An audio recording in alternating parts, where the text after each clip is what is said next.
ভোলার কলেজ পড়ুয়া ছেলে রনির সঙ্গে টিকটকে পরিচয় হয় চীনা যুবকের। এরপর তাদের মধ্যে গড়ে ওঠে বন্ধুত্বের সম্পর্ক। সেই বন্ধুত্বের টানেই সুদূর চীন থেকে বাংলাদেশের ভোলায় এসে বিয়ে করেন বন্ধুর বোনকে। জানা গেছে, প্রায় ২ বছর আগে টিকটকে পরিচয় হয় ভোলা সদর উপজেলার ভেলুমিয়া ইউনিয়নের চন্দ্রপ্রসাদ গ্রামের ইলিয়াস হাওলাদারের ছেলে রনির সঙ্গে। এরপর চীনা অ্যাপস ইউচ্যাটের মাধ্যমে প্রায়ই তাদের মধ্যে কথা হতো। বন্ধুত্বের টানে গেল ১১ এপ্রিল সুদূর চীন থেকে বাংলাদেশের দ্বীপ জেলা ভোলার চন্দ্রপ্রসাদ গ্রামে আসেন ২৩ বছর বয়সী ওই চীনা যুবক। প্রায় ১ মাসের মতো বন্ধু রনির বাড়িতে থাকেন তিনি। এক পর্যায়ে বন্ধুর ছোট বোন কলেজ পড়ুয়া শিক্ষার্থী নাবিয়াকে পছন্দ করে বিয়ের প্রস্তাব দেন ইরিছাচং। আমার বড় ভাইয়ের সাথে তার অনেক দিনের পরিচয় ছিল অনলাইনে। তো তার ইচ্ছা ছিল যে বাংলাদেশ বিসিডি করতে। তার কাছে ভালো লাগছে যে বাংলাদেশ নাকি তার কাছে ভালো লাগে। ১১ তারিখে আসছে বাংলাদেশে। তো ওই জায়গায় কয়েকদিন ঘুরছে, তারপরে বলছে যে তোমাদের বাসায় জমো। তো আমাদের বাসায় আসছে, ২ দিন ছিল বাসায়। তারপরে দেখছে যে আমি কেমন না কেমন, আমার ফ্যামিলি কেমন, আমার চলাফেরা কেমন। তার কাছে নাকি পছন্দ হয়েছে আমাদের চলাফেরা। প্রথমে মেয়েটির পরিবার রাজি না হলেও পরবর্তীতে চীনা এই যুবকের সঙ্গে বিয়ের সম্মতি প্রকাশ করেন। এরপর গেল ৫ই মে রাতে ১০ লক্ষ টাকা কাবিনে নাবিয়াকে বিয়ে করেন চীনা যুবক ইরিছাচং। আব্বু আম্মু ফার্স্টে রাজি ছিল না কেউই। এই লাস্ট পর্যায়ে দেখে যে ওর চলাফেরা, ও নামাজ রোজা করার, ওর মুসলিম, এই জন্য লাস্টে আমার নানা বাড়ির ফ্যামিলিও কেউ রাজি না, আর নিজের ফ্যামিলিও না। পরে আমার বড় ভাই বেশি সাপোর্ট করছে। আমার বড় ভাই যে ভাইয়ার লাগে সবসময় থাকছে, সে কেমন কি চরিত্র সবকিছু জানে সে। এই জন্য ভাই আমার আম্মুরে বুঝাইছে, আব্বুরে বুঝাইছে, লাস্টে তো রাজি হয়েছে। এই আমাদের বিয়ে হয়েছে ৫ তারিখে। চীনের লানজু শহরে জন্ম নেওয়া ইরিছাচং একজন মুসলিম পরিবারের সন্তান। তার বাবার নাম মেছুদা।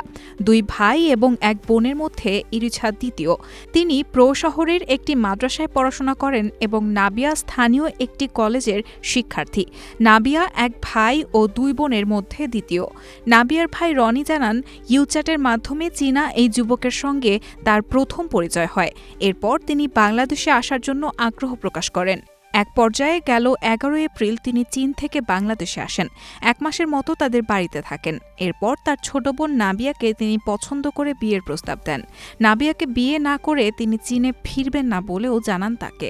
ওনারা আসার কথা ছিল অনেক আগে, কিন্তু উনি আসছে গত মাসের ১১ তারিখে।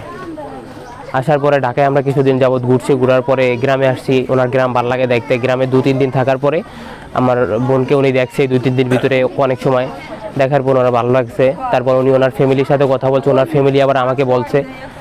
তারপর আমি ফ্যামিলির সাথে সিদ্ধান্ত নেওয়ার পর অনেক খোঁজখবর নিছি, আমাদের অনেক রিলেটিভদের সাথে মিলে চায়নায় খোঁজখবর নিয়ে তারপর ওনার সাথে বিয়ের আয়োজন করছি।